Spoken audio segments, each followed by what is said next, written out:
In the month of October, the investigation has revealed that it is supposed to be smuggled to the Bangladesh, neighboring country. Here we have seized almost 1,07,800 SCUF bottles, and whose valuation is estimated at 2.12 crore. So this is one of the biggest seizure which the Tripura police has made, and the case is presently being investigated by the crime branch.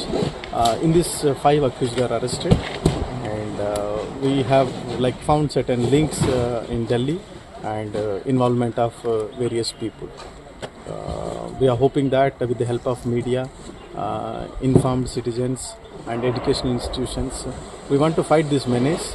And for that thing, we are reaching out to the public with 1933 toll-free number and 112 the number which is ERSS. Then all police stations and right from whatever police formation, we are here to fight this menace. And instructions are clear from the government and Honorable Chief Minister and DG sir that we have to fight it legally and we have to end this menace. Thanks.